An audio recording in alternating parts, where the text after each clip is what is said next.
Sheldon Primus. Welcome to the Safety Consultant Show with Sheldon Primus, where we blend safety smarts with business brilliance and a pinch of Sheldon's signature wit. Whether you're a safety pro, a fresh-faced consultant, or just safety curious, get ready for a show that'll educate, entertain, and elevate your safety game.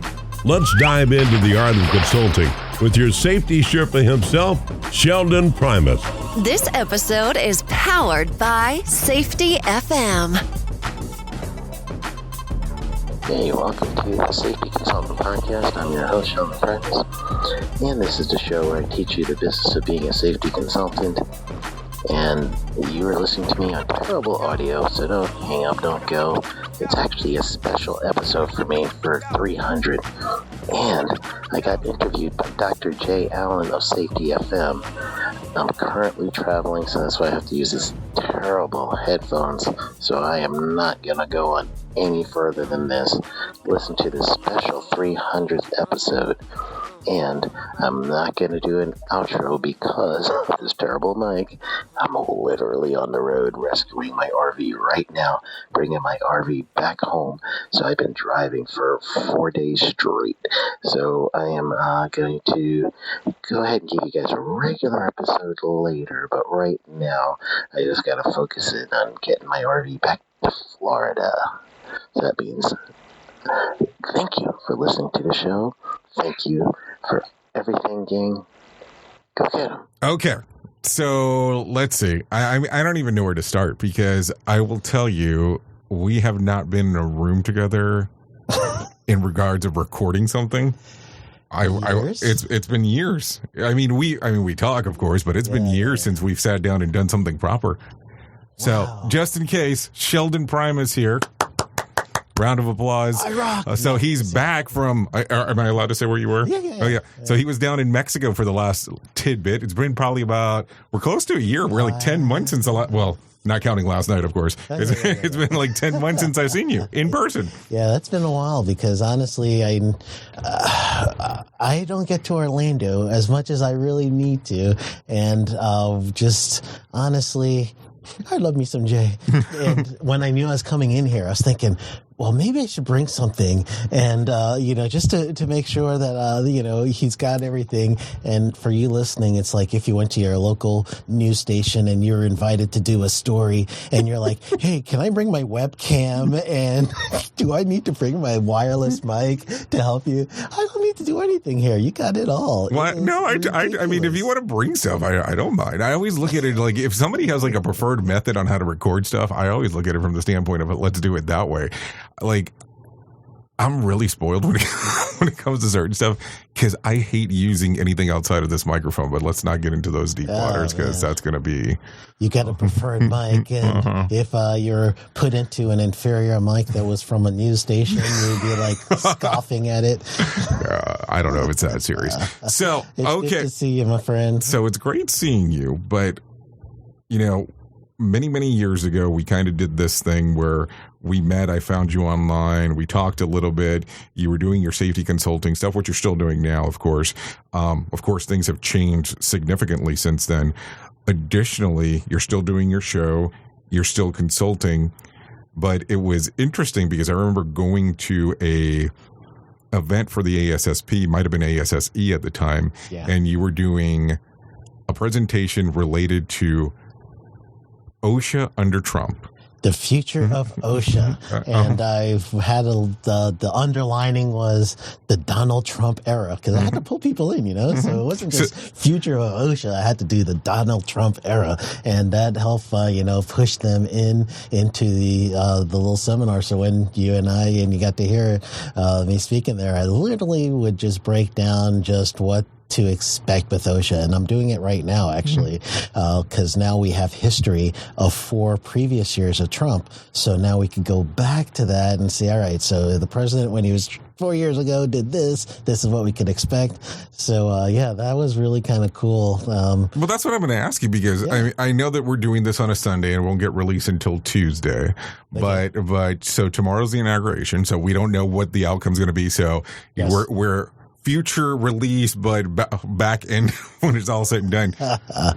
Are your expectations in regards to the OSHA stuff to be similar to what it was before? There's a couple of facets that have changed that is going to make a little bit actually more dramatic. So the biggest thing that was the change was there's an overturning of this case called a Chevron deference. And basically what that Chevron deference was the regulators were just allowed to use their expertise in order to craft some of these rules, right? So Chevron, that case turned out where the Supreme Court sided with the regulators and said, all right, you guys do the actual rulemaking. And now with that being overturned, what'll happen is someone could very easily just say that I don't understand this kind of vague rule. And that's usually what everybody says about government. The rules are just so vague. So now you can literally say, I don't understand this vague rule. And with the Chevron deference, if the regulator, EPA, DOT, OSHA, comes back and says, well, our expertise tells us this is the way it should be. And now the actual court, because you could sue them and say, I don't believe that. So the court will make a decision and says, all right, well, this heat stress standard that isn't out yet, I don't think that we should make this heat stress standard apply at 95 degrees. There's no real reason for that. And the judge will say, let's make it 110 degrees, something ridiculous, right? Mm-hmm. They could do that. And honestly, the court now can make the decision where the regulators used to. So what I'm expecting is that the regulators are going to just do what they have to, the easy stuff. The things, if you're going to be in oil and gas, or if you're in construction, or if you're in manufacturing, in medical, you're going to see OSHA like usual. It's going to be just, they're going to try to get their job done as quickly as they can, put their head down and don't make any waves. Just go ahead and go through work as if they're a regular person trying to get through the day. Your compliance officers are probably going to do that mode because that's what they did 4 years ago, or 6 years ago, 8 years ago, right? So they're going to go right back into the self-preservation mode, and you're not going to see any new standards. You're not going to get your heat stress. You're not going to get anything unless there's a big, like if you have another, for you guys listening, especially if you're overseas, Texas has a way of blowing stuff up. After a little while, Texas gets bored, and one of their companies are going to just start blowing stuff up so you can do emergency management. So if one of those things happen, then OSHA might get into some process safety management rules or something like that. But barring anything ridiculous or pandemic or something, don't even say that jokingly. Don't even want to start that, right? But barring anything crazy, then you're probably going to have OSHA putting their head down. They're not going to get involved in too much compliance enforcement, but they'll do compliance assistance stuff. So if your company's close to getting voluntary protection program, those people who are so good that they just get OSHA to say, all right, we'll lay off for 3 years, then we'll check you out, and then you do your thing in 5 years and get recertified, and you're just that good in safety, we can leave you out. This is the time to get VPP. And all you people that service people who are VPP that just don't even think about regulation, they're so far above regulation that, we laugh in the face of regulation because we're better than that. But those people now are going to be your clients, your best clients. Those are the people that you're going to have to lean on during these time periods. Everybody who's just looking for OSHA compliance, they're not buying your service right now. So let me ask that question. So do you look at this now more along the lines of things will change where people will be wanting just to do the bare minimum opposed to going above and beyond? Because, if your standards are this, and you have a low bar for standards, and I know that some people will say, well, that's bureaucracy and you're just adding more crap to something that doesn't need more stuff to it. what will make the most line level of sense in regard to what's going on? Will they go above and beyond, or will it just be like, okay, we can get away with the bare minimum, so let's do that? Yeah, it depends on the driver. So the organization will each have its own driver. Those companies, you already know their history. You guys been working for them, listening, so you know if your company is just barely making it past OSHA compliance. Those companies aren't going to do diddly squat for the next 4 years because they don't have to. But those of you that know that your company has been trying and you're just steps away from making a new change where you're now doing job safety analysis, or you just decided to purchase a program to help you get your paperwork in line so that you could now start looking at your trends and data related to injury and illnesses. You guys now, you're going to be a little bit different, because what OSHA will look like to you is you'll be able to get resources from your local OSHA officer and your compliance officers, because they're going to be in compliance assistant mode. So you now could get someone to show up at your safety days and start talking to your people about that. You're going to also be able to negotiate with them in those whenever you get an OSHA fine. For those of you that are not familiar with the U.S., you could talk to OSHA a little, and you could do what's called an informal conference, and you just kind of state your case. OSHA will listen to you, and then they'll reduce your fine if they can. That's what you should be doing every single time. If you do get a fine, do not miss this. You want to do an informal conference, because OSHA is incentivized and will be incentivized the next 4 years to settle up with you and possibly vacate citations. So that's what I'm looking for the next 4 years is go ahead and flex your little wings and flex your muscles to OSHA and try to get a little bit extra for your organization, because they're going to be willing to negotiate with you. So do you see, similar to what happened with the IRS under Biden, where there was a whole bunch of new people that got added on, do you see any new inspectors being added into OSHA under Trump? And I know that I'm asking you for crystal ball, futuristic, and I'm just going based on what you've seen, because this is something that you've studied for a while. No, actually, there's no crystal ball here. It's trend. Every cycle you'll see it from Republican to Democrats since the 70s. So it's no crystal ball. It's actually what's expected. So during this time period, what'll happen is you're going to see the regulation itself just be stagnant. So the expectation is business is going to take up where regulation left off. So the people who have been crying over months and years that OSHA has been too strong and they're stifling business. So now at this point, the mindset's going to change, and it's been every Republican administration back to 71 when OSHA became a thing. So every Republican administration does compliance and assistance, and every Democratic administration does more compliance enforcement. So you're going to see at this point, again, going back to the original question, that you're going to get your OSHA agents honestly just trying to make sure they do the minimum. Unfortunately, I say it that way, but the minimum is still saving lives. It's still making sure people are protected. It's staying within the current rules. And it's not going to go a little bit beyond the current rules traditionally. So that's usually what you're going to see. You're going to see that compliance assistance. Enforcement, though, for those of you that think you could get away with anything, you can't, because you have another person to think about. Litigation. That's my prediction. Litigation is going to go crazy, because now, and again, this is me crystal balling, not history. OSHA history. This part, me spitballing. So think of it. If a person feels like no one is going to protect them at work, they get hurt, they're going to need to pay the bills in a short amount of time. So the best way to do that is to go with someone who's a lawyer who's going to tell you, I'll work for free until we get our money. And they don't know it takes 3, 4, 5 years. They see the commercial and they think they're getting money like right now. So what'll happen is litigation is going to go up. They're going to be incentivized to sue people.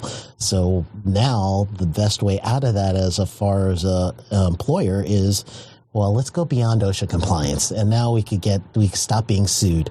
So what'll happen is OSHA now, or at least people who think OSHA is too strong, they're hedging that the market is going to self-correct. There's going to be so much litigation that is going to force the actual employer to take care of their worker. Not an OSHA regulation. I got to stop this flow of money that's going to the lawyer, and that's going to help the employee. So that's the bet that's being hedged right now. And let's see, we got 4 years to see it's going to go through. We already know Trump is going to be a lame duck president in the sense that he's not going to go for re-election. So therefore, he can do things differently. So that means if he wanted to, he could actually be aggressive with worker protection. So we don't know. It stands to see where the administration is going to go. But historically, they're going to go into compliance assistance. And then this particular history with the with President Trump during this past administration is you're going to see acting positions. And that's another tricky thing. So I remember years ago, there was a conversation of the person that has the highest ranking inside of the organization will be held accountable for the safety of the organization. Do you see that still being in place as we move forward? No, that would be called the Injury Illness Prevention Program, IIPP. Never call it I2P2. For some reason, people get, really touchy about that in California, like I2P2. And I tried too, because I wanted to be cool, say, I'm going to help you with your I2P2. And they're like, we don't do that here. So what will happen is, or could happen, is you're looking for a combination between OSHA and DOJ, which they already have an agreement that they made several years ago. So it would be cases in certain conditions, and it has to be legal. You'll find it in the field operation manual and the act. But the legal framework, if you would end up being where you then would have a duty, and they call it the general duty clause. You have a duty to protect your worker in cases that OSHA themselves don't even have rules on. It's the better rule, and everybody calls it the 5A1, which is in the act. So the better rule is going to have to get expanded to better, and since better, we're going to make this a specific type of violation. Instead of a 5A1, it's going to actually be an egregious violation. And then the terms of egregious now will have to expand, and that's an actual legal term. And if that happens, it's jail time. So it's possible. So as you look at this, what impact is this going to have in some of the stuff that you do for work? Because remember, you have the OSHA compliant courses stuff that you were doing for a period of time. Yeah. You still do the safety consulting stuff as well. So how will this impact your business? At least what is your expectation as we speak today? Yeah, and so just like every cycle, you have to, Democrat to Republican, Republican to Democrat. So now I'm in the cycle again. I have to change my services. So now my services are going to be more, instead of mock OSHA audits, I'm going to get a reduced amount of those. It's really going to be like the process safety management, oil and gas. I'll get a couple of probably medical facilities that want me to do that, manufacturing. So I'm going to focus that service to those industries.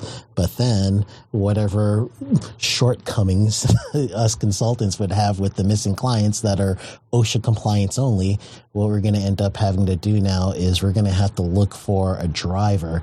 And generally that driver is going to be related to environmental, because environmental still is going to pack a punch, but it's not going to be the same as before. But then the other driver that we're going to actually see is worker satisfaction. If the workers are going to work for you and they're going to want to work for you, intrinsic value, meaning they love working for you because it makes them feel good about what they're doing. So that intrinsic motivation, if you could, as a safety consultant or someone like that, say my services can now make someone feel better about working for you, that equals they're working harder, they'll be engaged, less injuries and illness, but just so happens they're going to give you more production. So we're going to have to offer production-based services. So generally what that looks like is we're going to end up looking for how can we shave time for some people's activity. how can we make sure that they're going to get better quality when they input their data for work?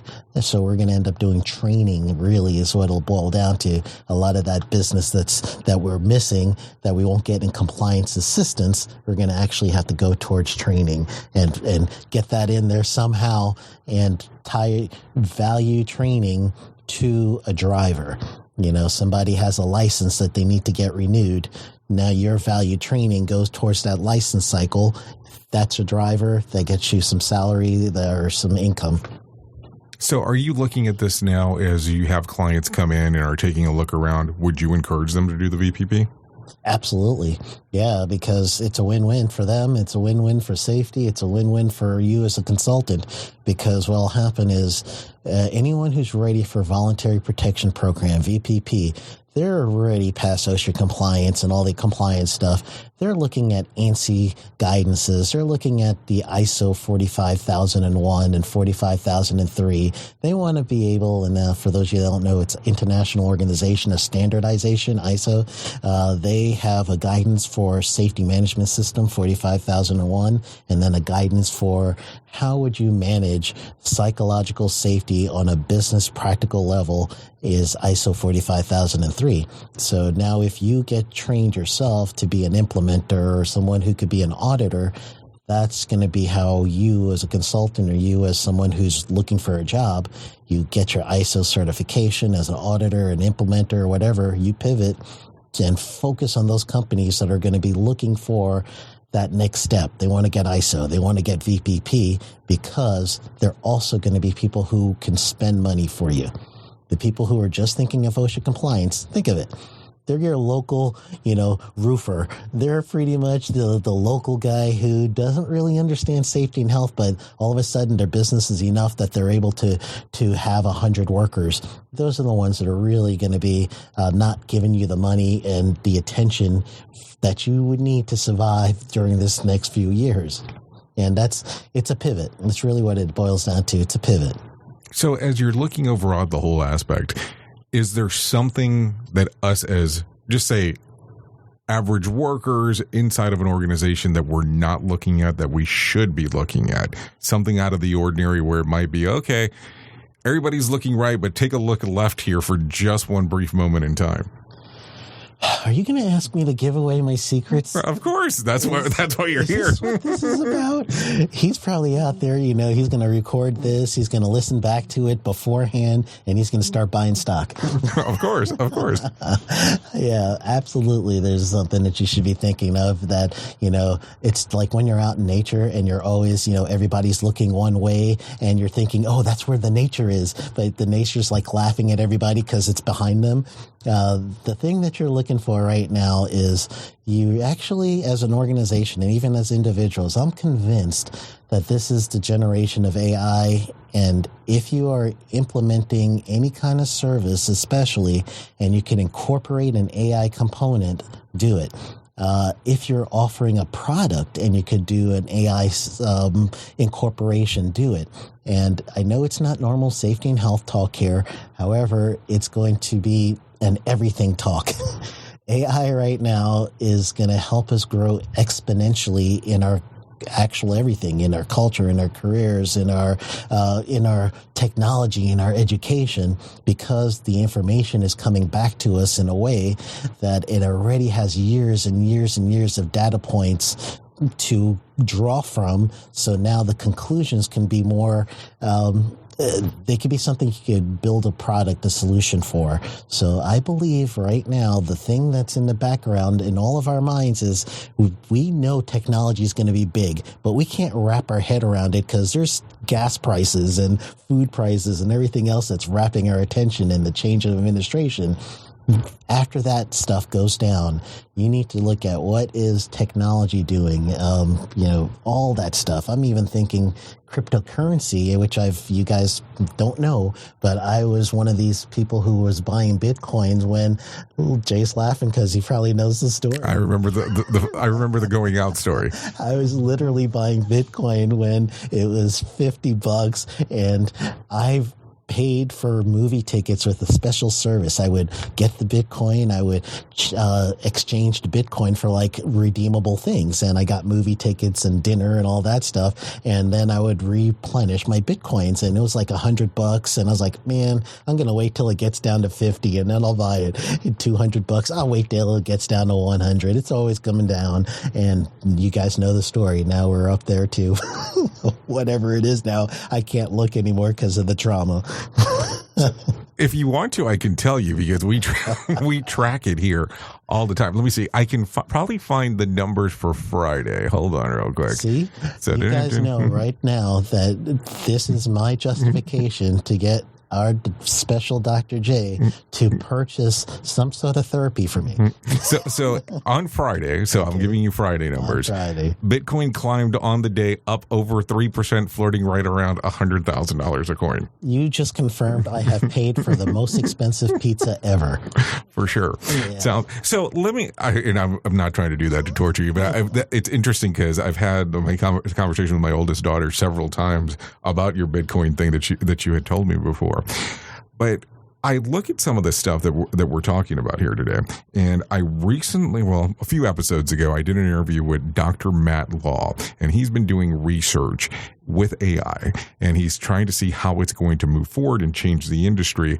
But a big component that he spoke about quite a bit is you're only as good as the information that you put into it. Yes. And so, of course, a lot of people had questions on how would that work. As we look at this, do you believe, and it has to be a belief question which becomes extremely difficult, that essentially AI will replace your local safety person?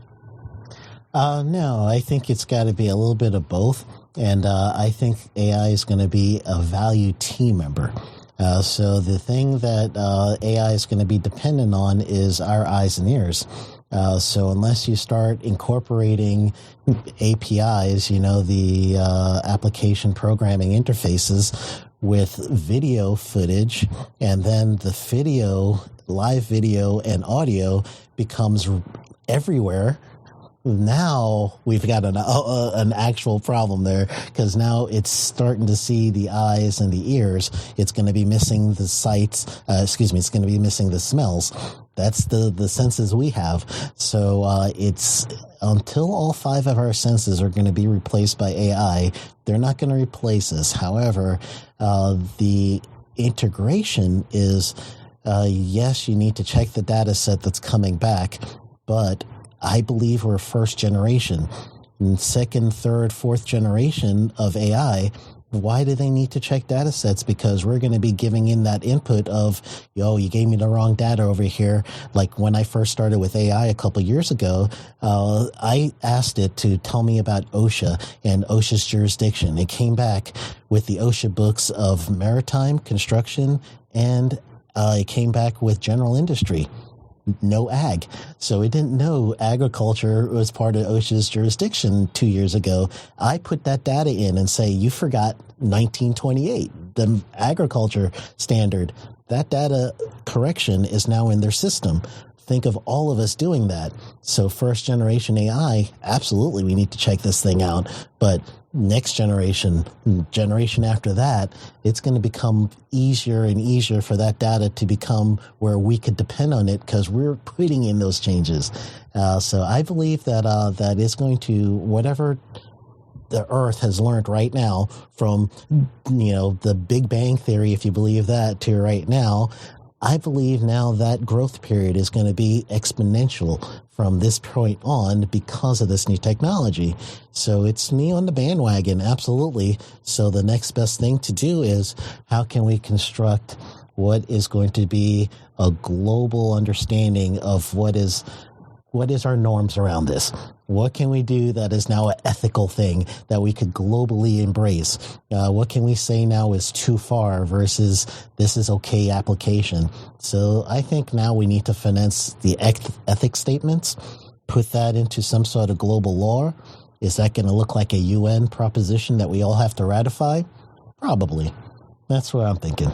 So as we look at the whole thing, and then of course you see the rise of AI, and then we're seeing now humanoids, and just in case, the robot aspect of it, of some of the things. And I know that you just referenced incorporating cameras, unless they're there all the time, being able to see stuff. Do you look at it, this might be part of the standard that goes forward, where there are these robots that are maybe potentially walking around, recording what's going on in real time, where it can acquire additional data? They probably will. That's the next logical step, right? Because honestly, you want to, if you're a person who's going to want to help people walk in the future, you're going to want to be that person that's going to help someone who might need to have technology go defuse a bomb and not you. At that point, you're probably going to want to see that stuff really advance and replace a human in certain stages. But at that point, this is the ethics statements. Are we going to start building in fail-safes in that new equipment? Is it going to be regulated that we're going to build some sort of thing that is a hard limiter that says this thing can't, like some of the old sci-fi movies, it can't take a human life, right? That's always the thing that the sci-fi writers know to put in, right? So maybe we might have to do some sort of regulation that says if you build technology that does this, you are now illegal, not just in the U.S., but this is a global thing. And that's the scary part about AI. It's going to force us to globally play nice.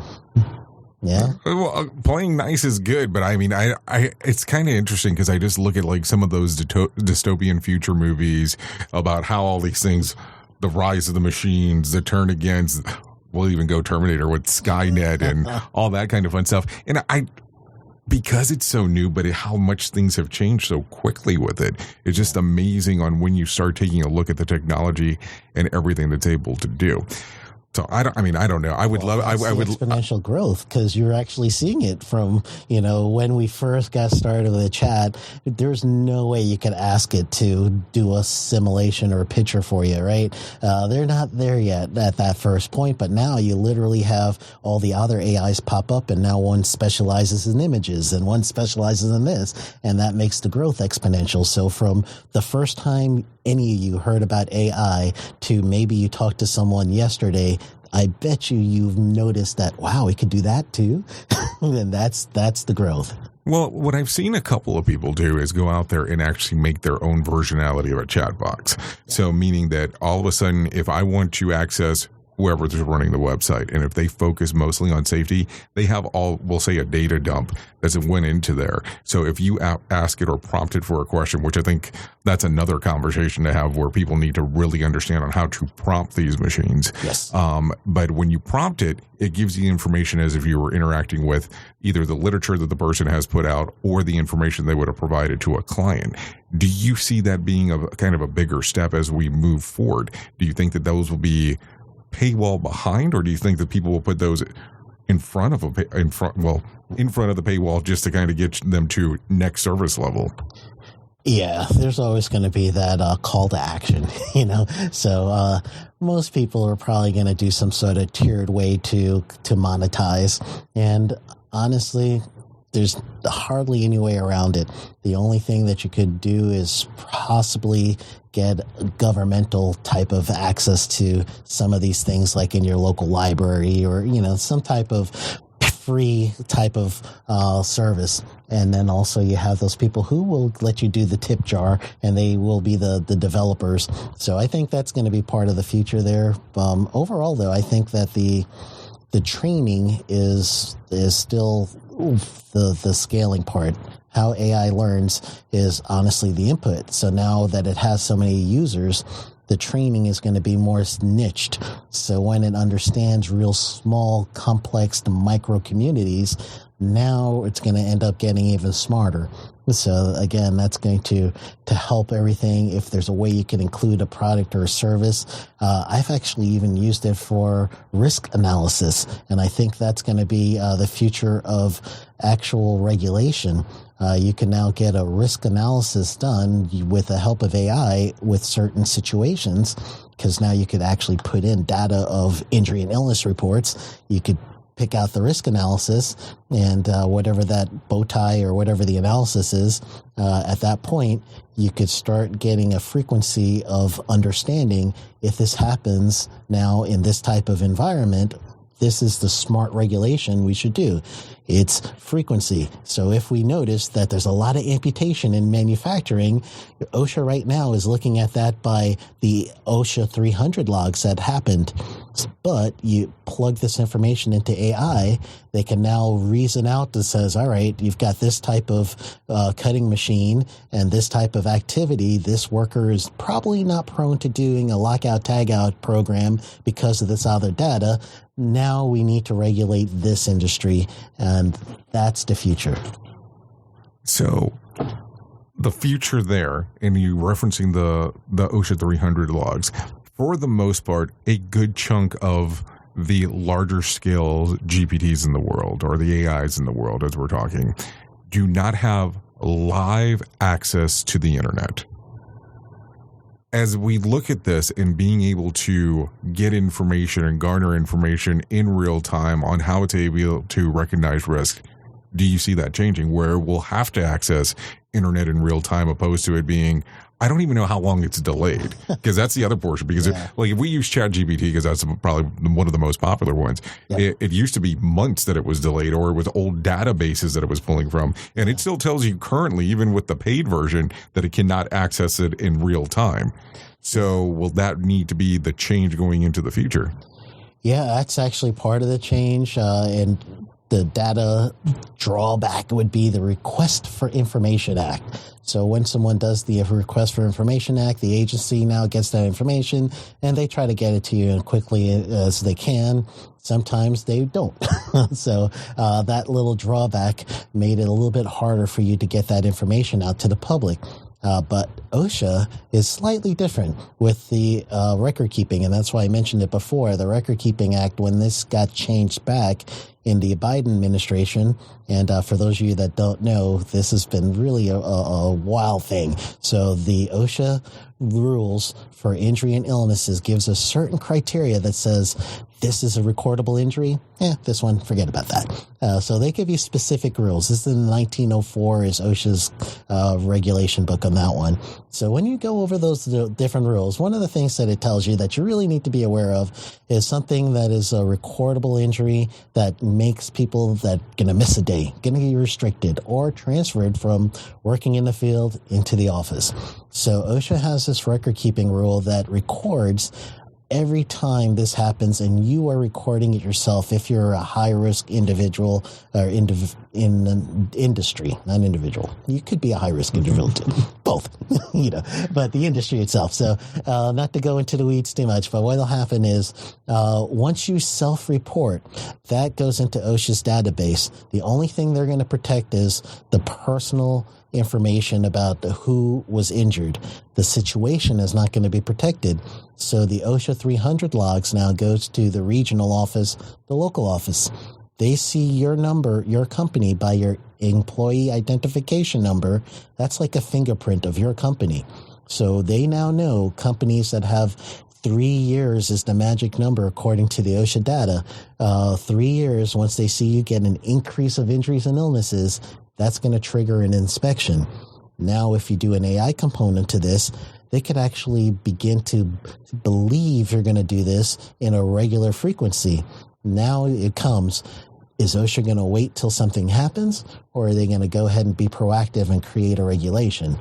That's when OSHA is going to use AI. How far away do you think we are from that? Because as you know, and I'm not picking on OSHA, because remember, I had friends in OSHA during the previous administration. So they're kind of behind when it comes to certain things. Do you see that? So do you see this during this term for? No, it won't be in this term. OSHA has, again, predictable patterns. So the pattern right now is, from what I'm seeing, is if OSHA gets midterm elections going to make a big difference. So for the U.S., every 2 years there's midterm elections. So if we get a big change in the House or the Senate in midterm election in 2 years, then in 4 years, OSHA could actually be set up already. The data is in existence. They have it. They just need the right regulation to release the data. You could go right now to OSHA.gov and you could manipulate stuff on the data and statistics page like you'll never believe. It's really there. So just go to OSHA.gov/data and you could just go nuts with data and statistics. So it's there. The only thing that they're waiting for is to connect the two pieces. So the only will to do that is with the injury and illness injury prevention program, the I2P2, right? We can't say that. So if I2P2 comes in effect, that's the connecting piece. The federal OSHA has been trying to do it for a long time. So you get a president that's not a lame duck Democratic president that could possibly repeat a nice young president that's, one of these people that are going to be very, charismatic, if you would, like an Obama. Possibility during that administration, you could see that piece connect. So, I mean, it's interesting because if you look at, you say, nice young president-elect, the last three, because we had two of the same over the last three, I mean, it's going to be interesting to see on how those things will change. But then we can just take these deep dive into politics, which I'm not 100% sure that's what I want to do. So tell us, I mean, you gave us a lot of good information there. Tell us what you're working on currently. Or I know a tidbit of it, but not enough to be dangerous. So what are you working on? I've been a prolific writer as of late. That's my Mexico trip. It helped me write a little. So I'm coming out with a free ebook that's going to help us with the trends of 2025. I had to do a quick change from what it was before election. So I am currently changing one chapter, but I'm going to release that probably my next episode and with the 300. So after that, I am working on, as you said, an AI prompt book. I'm already on that one. I'm a couple of chapters away. Ta-da. And then I am also going back to coaching. So I revamped my consulting coaching program so that the people who really feel like they're ready to be consultants, I've got some tips, and it's been really hard for me to mentor people the way I have been one-on-one and scale it. So I have created a way to scale this mentorship program, and it's going to be structured as a 3-month and a 6-month to do it justice. And then truly, if you're starting your consulting business, I'll work with you the first 3 months. I'll work with you the first 6 months, up to you. And then you're off, and you're going to be sharing resources with me. So that's the twist. So talk to them a little bit. If someone's out there that's interested in becoming a safety consultant, they're saying, hey, this is the next step in my career. What would you say to them that needs to be the bare minimum? Like, what should be the bare minimum understanding? Because just to kind of explain how your program works, do they need to have any background in safety? Or is this kind of like, hey, I just graduated, I know nothing, can we start? I actually have an actual intake sheet. So I'm looking for the fit. I'm not looking for anybody who just think they're in safety. So the idea is I want someone who is they know that they are ready for safety consulting. They've been through all of the steps that it would take, such as boots on the ground safety. Next step is going to be supervising people. And next step is going to be controlling a program. So if you have that in any kind of capacity and you feel you're ready because you now know that you have what it takes to stick around, even when things look bad, that's when you know you're ready. When you feel like, I'm going to just go and just give myself a chance. I've given someone else a chance long enough. I'm going to just roll the dice on me. That's when you're ready. So the intake form is just to help both of us understand if you're ready for it, and then am I ready to take on someone that fits this profile. So it's a two-way street. So would we say, quote unquote, they need to have X amount of years of experience prior to attempting to contact you in regards if they want to be involved with this? No certain amount of years. You're going to know by your qualifications, right? So meaning if you got out of school and you're just hitting it out of the park with all these issues that has been coming up, and the organization that you're with, they just keep promoting you. They keep telling you, hey, man, you're doing it. And you know in your mind, you're like, I could do this a little bit better on my own. Well, remember, there's some people that get put into safety because it's a torture program. We don't have anybody else. We're moving you over there. So let's remember those people. I got a whole bunch of students that just got injured and now they're in safety. I've got a boatload of students for that one. So honestly, it's just, you know that you've put in some dues to this. And the reason why I say put in some dues is honestly, you're going to be thinking about insurance, right? That's part of being a good consultant. You need to get insured. You need to get your license and bonding. If you have error in emissions, you're going to get your insurance to pick that up, but you don't want to have many errors in emission or your business isn't going to be good. So obviously, in order for you to be a good consultant, you got to be solid in safety and have some sort of career enough that you know that you have critical thinking skills. So that's really what I'm doing. And when I get everybody on, I do just very easy, Sheldon.coach. That's the easiest domain name I could think of, Sheldon.coach. So, and then you can just do the intake form. I read every intake form, obviously, and I want to make sure that we're a good fit. I'm not going to charge someone to coach them if we're not a good fit and I feel like they're not going to give me their all, they're going to quit halfway. Nobody needs that. I want you to knock it off the park because you're attached to my name. So let's talk real quick. So will you go through the whole process? So let's say, for instance, I just finished working at a company. I'm really encouraged on wanting to become a safety consultant. Will you show the person how to create their own business, what paperwork needs to be filled out? I know it varies from state to state a little bit, but will you go through that whole process? Start to finish, because honestly, most people are scared about the starting part. And I believe you should start like right now. Honestly, the best time to start is yesterday. The next best time is now, right? Whoever said that, brilliant. So at this point, I believe if everyone were to at least get started with their whatever it is, if you want to do an S Corp or LLC, we talk you through that.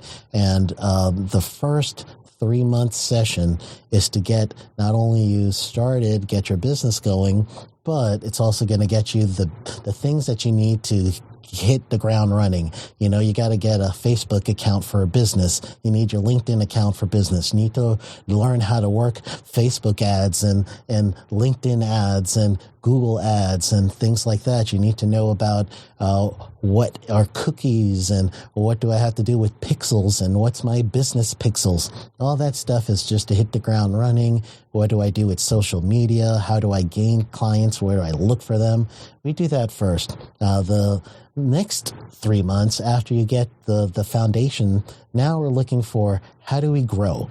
So what are some things we could do for exponential growth? Marketing concerns. What kind of services and products do I need to add to the business for the downtimes? So we talk about that, how to run your own events, how to actually do some of the things that you guys have been listening to me do, even down to making a radio broadcast, that kind of stuff to grow the business. This is the second 3 months. And each week it's lesson time. You learned from me. We do this together, and every 2 weeks we're going to have a conversation, and we're going to talk on the phone for 2 weeks or for 2 hours, and we're going to just figure out an hour and a half, 2 hours. You let me know, and we're going to figure out how did it go the last 2 weeks. This is the assignment for the next 2 weeks. Let's knock it out the park. And week by week, we've got special things we're going to focus on. 1 week, we'll get your advertising all set up. The next week, we're going to get you guys actually, set up with how to find clients. What's the email sequence that I need to keep people, keep myself top of mind? That's the stuff that we'll be doing. I think I love exactly how you have that layout going on, because I think that some of the consulting stuff that I've seen, the follow-up is the crucial part. And a lot of people will not do it unless it's very high tier priced in regards to the setup itself. So if I'm going from the transition of being an employee to being a consultant, this is what I want to do. I know you've had several conversations about this, but what are the mental models that need to change from employee to my own business? Yeah. And probably tie in there, if you don't mind, that they're not going to be a Fortune 500 business the moment they decide to leave where they're working to where they're going. That's one of the first things you got to figure out is, what does life look like when you're 100% by yourself and in charge of your life. Usually it looks like somebody who's going to say, all right, I get to sleep in. That's the first thing I hear. It's like, I get to sleep in. And that's usually the last thing you get to do. You don't get to sleep in. So the first thing to do is while you're still working, imagine what the day looks like. Imagine what time your alarm's going to go off. Imagine what's the first thing. Are you going to go for your coffee first? You're going to do your run first. Just imagine what that lifestyle looks like. Imagine that you're 10 o'clock, and what's the 10 o'clock to 12 o'clock hours look like? Is that recording? Is that marketing? Is that me following up? So that's the first step, is really imagine it. And if it feels true to you, now the next step is grab a hold of your partner. Whoever your partner is, they got to be involved with you. So you don't want to get too many steps along without your partner. So if you're single, forget this step. Talk to your dog. Let the dog and the cat know that they're going to have to worry about feeding a little later because you're going to be busy. But if you're a partner, step 2, partners got to be involved. You're going to give them the plan. The stuff you just visualized, you're going to talk to them and you're going to let them know this is the plan. They will trust you if you could see it. So you got to tell your partner the plan. And if you want to do year 1, year 2, year 3, do it that way. Or this is the first 3 months. This is what the next 3 months look like. And that's the first thing. Step 3, and I know we've given you a bunch already, but the step 3 is keep the job. Don't go ahead and say, I'm out, deuces. You don't want to do that, okay? Keep the job. What you want to do now is use your vacation time, use your sick time if you want to go ahead and do that. Shh, I won't tell. It's Vegas. So use your sick time, any of that stuff. And that's when you're going to do your trainings. That's when you're going to reach out and do your mock OSHA audits for someone who's a business friend or someone who is a cousin, someone who has a business in your church. You're going to start with them and you're going to do services and training for them just on your own and test it out a little. Let your partner see that you're making money in that way. Let your plan be that, okay, next year, we're in 2025, I could put in my notice, January of 2026. Do something like that during this time period. So those are the first things that can get you going. The next few steps you guys could get in safetyconsultantblueprint.com. How's that? Well, let me, I remember years and years ago, you told me something, and ever since I heard you say that, I repeat it to other people. I credit you for referencing it. But if you're contemplating on doing a business, you told me at that time that what you tell people is to start the business now. Yes. Regardless of if it's going to be a year or 2 later where you're going to do it full force, because you start having that amount of time that shows that you've been a business owner. Is that still the practice that you tell people? Yeah, absolutely. Look at anybody now. If you want to go and you're trying to figure out, all right, what restaurant do I want to go to? And you look up Google and you're looking at the reviews, and one says this restaurant was actually founded in 2021, or this restaurant was founded in 1920. You're probably going to be like, wow, that restaurant's been around so long, it's got to be good. Yeah, so that's the same thing with your business. You see those businesses that have the born on dates and their T-shirts or whatever, the older the date, the more you trust them. So right now, the psychological game starts. You want the client to think of you as a trusted person. So it's a psychological game as well. So the longer you could age your company ahead of time, do it. It's just going to help you long term. And there's also some implications to that, because if you now have your company, those are some things that you could apply for loans, you could get your bank account, you could do whatever you need to do to start separating your money from company money. So that's another reason too.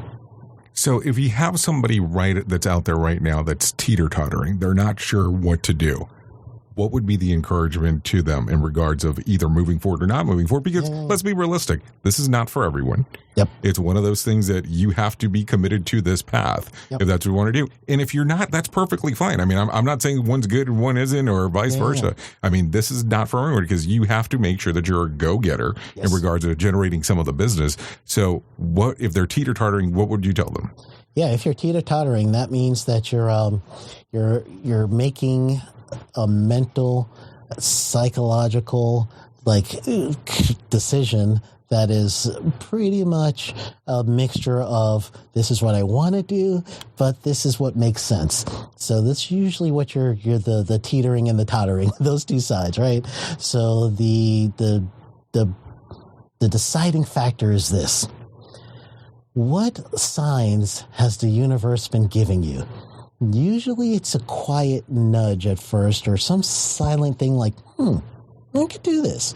And then all of a sudden you're going to have 2, 3, 4 people come by and say, man, you'd be good as a consultant. And then the next thing would be someone who is just as deep into business as you are as a competitor or someone else, and they're into their safety consultant, or their safety officer job, and they quit and become a consultant. And you're like, ooh, I think I could do this. And then all of a sudden you now are probably going to be put in a situation that says, I don't want to be put in too many of these situations.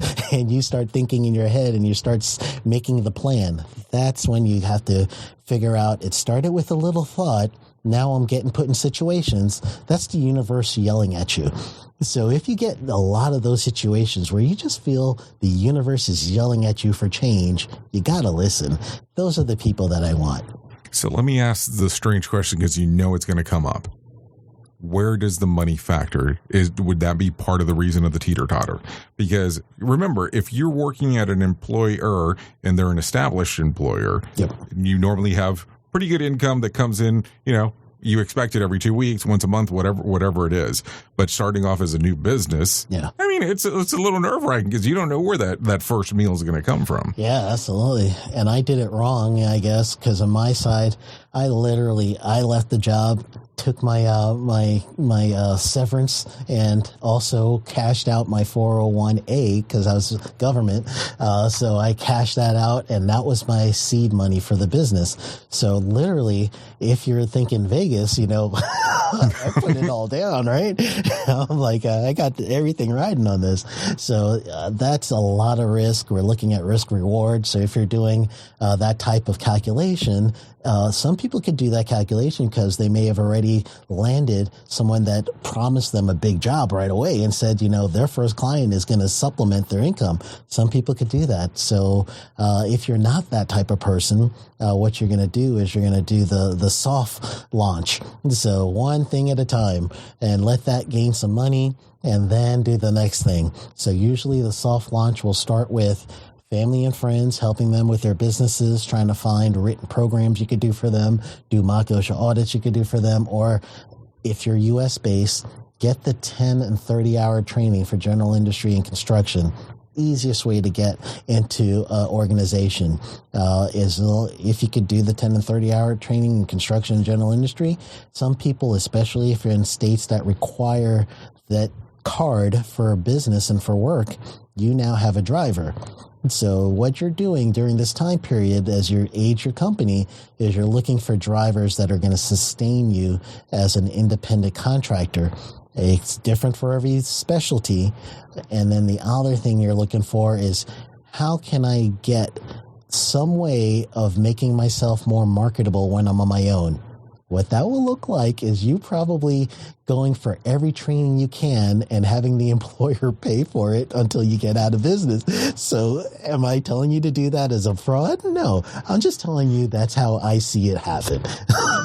I'm not disagreeing or agreeing, but I understand where you're coming from. That's for sure. So Sheldon, if people want to hear more about you, find out more about you, where can they go? Well, generally, if you're a podcast listener, you're going to look up Safety Consultant with Sheldon Primus. Me and Jay were just talking about it. I refer to it as the Safety Consultant Show, but if you're looking for it on any service, it's going to be Safety Consultant with Sheldon Primus. That's the full name of the show. You get me there. For consulting, actually, you could email me, which is, I broke my website, sheldonprimus.com, and I broke it good. So I'm trying to put it back together, and I'm probably going to hire somebody, but I'm cheap. I don't want to hire anybody. I want to do it myself. So, but the email's still good. So sheldon@sheldonprimus.com. You'll see the sheldonprimus.com show up in January, but I'm going to get that back. And if you're looking to do consulting, then you want to go to sheldon.coach. Well, Sheldon, I appreciate you coming on. No, thank you, my friend. This has been awesome.